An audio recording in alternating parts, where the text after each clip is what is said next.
Hello hi, నేను మీ గాయత్రిని. So Varahi అమ్మవారి నవరాత్రిలో ఇవాళ 9వ రోజు. మీరందరూ కూడా అమ్మవారిని దర్శనం చేసుకోండి.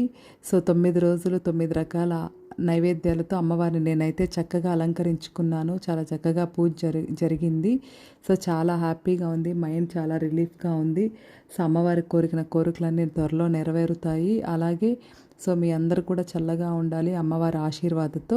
సో ఉద్వాసన ఇవాళ చేయకూడదు, ఎందుకంటే ఫ్రైడే వచ్చింది. రేపు మార్నింగ్ యాజ్ యూజువల్ మళ్ళీ పూజ అంతా చేసుకొని సో అమ్మవారికి ఇష్టమైన నైవేద్యం సమర్పించి రేపు మార్నింగ్ చీర, జాకెట్, పసుపు, కుంకుమ, గాజులు అన్నీ సమర్పించి లాస్ట్లో ఉద్వాసన మంత్రం పెట్టుకొని అమ్మవారి పటాన్ని, విగ్రహాన్ని 3 సార్లు కదిలించి తర్వాత మనం యథాస్థానం ముందు ఎక్కడ ఉందో అక్కడ పెట్టుకునేయచ్చు.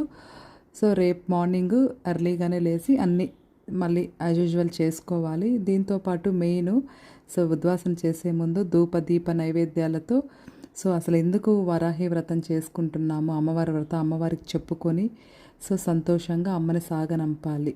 సో ఏదైనా తప్పులుంటే క్షమించని కూడా అడగాలి. Thank you everyone. నా వీడియోస్ నచ్చితే లైక్ చేయండి, షేర్ చేయండి, సబ్స్క్రైబ్ చేయండి.